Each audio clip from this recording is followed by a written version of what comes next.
Dusty road, sunset. A weary woman, Aldora Rover, and her young son, Ari, walk down a deserted road. Their clothes are tattered, and exhaustion weighs on every step. Aldora, come on, Ari. Stay close. We're almost there. Ari, my feet hurt, Mama, and I'm so hungry. Aldora, softly. I know, baby. I'm tired too, but we're going to be okay. We must be strong, remember? Be brave, like we promised. Ari, pinky promise? Aldora, smiling faintly. Pinky promise. Small settlement gate night. A dimly lit shack stands at the edge of a rundown settlement. An older man, Harlow Greer, appears from the doorway, suspicious. Harlow, I ain't got no handouts. No panhandling either. Aldora, please, sir. We're not beggars. I'm Aldora Rover, and this is my son, Ari. We've been walking for days. We just need a place to stay, even just for tonight. Harlow grumbling. A place, huh? Just a place? Not a home, not a handout. Come on in before you freeze. Can't have you dying on my doorstep. Harlow's house, living room night. Harlow ushers them inside. It's modest but warm. Ari curls up on a rug as Aldora gratefully accepts the offer of a meal. Harlow, you folks don't know me. What brings you here? People don't just wander down to Janice by accident. Aldora, carefully. We were told there were people here, people like us. My husband, he's not with us anymore. We needed somewhere new, somewhere safe. Harlow softening. Well, you're in luck. I got an old shed out back. Toss in some blankets and hay. It'll do for now. Harlow's house, later. Aldora confides in Harlow over bread and whiskey. Aldora, Delroy, my husband, he changed. He started gambling, getting violent. Then he made a deal with someone dark. When I learned what he wagered, I ran. I had to. For Ari. Harlow, sternly. You did right, Missy. There are bad folks out there. You can stay a few nights, but be careful who you talk to. Back shed night. Aldora lays Ari down, covering him gently. She exhales, looking up at the night sky. Aldora, whispering. Tomorrow will be better, my sweet boy. I promise. Tavern. Elsewhere in town night. Friends reunite. Laughter echoes. Chris and a small group celebrate a reunion, unaware of the darkness nearby.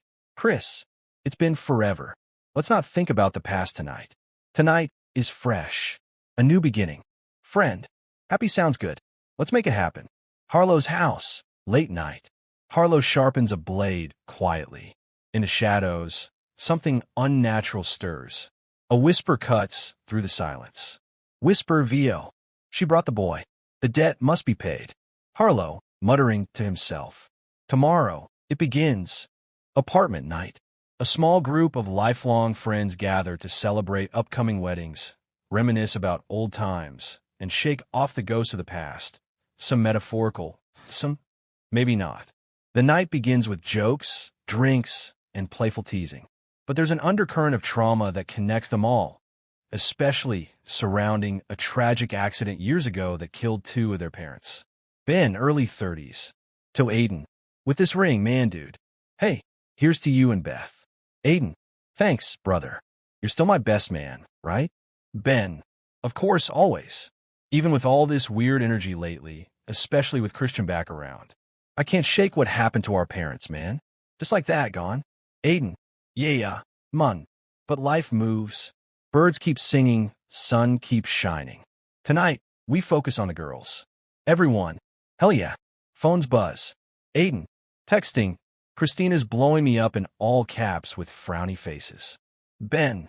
Laughs. She always gets dramatic with those emojis. Grace, late 20s. Entering. Sorry. Mirror took longer than expected. You know me. Christina, early 30s. Sarcastic. Oh look, the royal couple graces us with their presence. Everyone laughs. They sit around with drinks, sharing stories. Beth, mid-30s. I know it's been years, but I still think about that day. It changed everything. Christina. I still see things, shadows. That sound. The same one we heard that night. Ben. We were just kids with a Ouija board in a closet. Mass market crap. That wasn't real. Aiden. You weren't there, Ben. You didn't see it. I did. Grace. Maybe it's all connected. The accident. The board. The hauntings. Christina. Molly. Remember that girl from school? Went to Harlow's haunt. Snuck into some black room. Took a photo. Saw something, but it disappeared from her phone. Grace. And it was built on cursed land, an old religious cult site layered over native land. That's what makes it perfect. Beth. Perfect for what? Christina. For going tonight. We go to Harlow's. It's time we face this. Everyone hesitates. Then, everyone, let's do it. Harlow's haunt night. An old abandoned carnival ground transformed into a seasonal horror park. As they enter, the fake terror soon turns disturbingly real. They start seeing symbols they remember from childhood, hearing the exact same sound that echoed the night of the accident. Aiden, this can't be part of the show. Grace, this is real. I feel it in my bones. Suddenly, they're separated. Christina whispers, it's here. The thing we learned back then, it never left.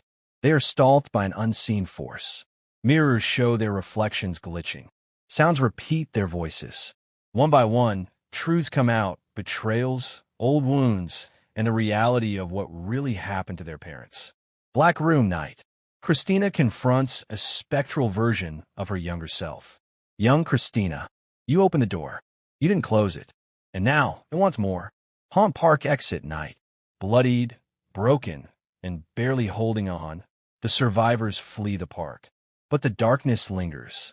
Aiden clutches the old Ouija board, now cracked but glowing. Aiden, we didn't finish it. We need to end it, for good. Ben, then we go back. Together. Abandoned school night. A group of 5 friends stands huddled near the last greasy pizza slice inside a creepy, run-down school cafeteria. Davey all ready to get the living hell out of here? Holly, nervous smile. Parrot says yes. I'm ready. Are you ready? GSS, I say this place is seriously creeping me out. We passed nothing but condemned houses and one broken gas station. Teaching the interstate killed this area decades ago. No traffic, no people. Perfect horror movie setting. Bethy read online about all the weird stuff that happened here. My dad says it's all made up, but Holly, let's just get through the haunted tour and go home. School parking lot night. They joke, flirt, and mock the horror stories. They laugh nervously, all except Beth, who remains wary. Dark hallway night. The lights flicker. A figure in a vintage black robe appears. Creepy guide, welcome to Harlow's haunt. Many enter. Few return. Ethan, to the group? Okay, that was legit creepy. Jessica, guys, this land goes back to ancient burial mounds and religious freaks. Real curses. I read about it. Maze room night. The group separates slightly. Flashlights flicker. Shadows move. Holly screams. Is that your hand? Whose hand is that? Dave laughs nervously. It's just a stick. Calm down. Teach and we stick together, all right? Don't wander.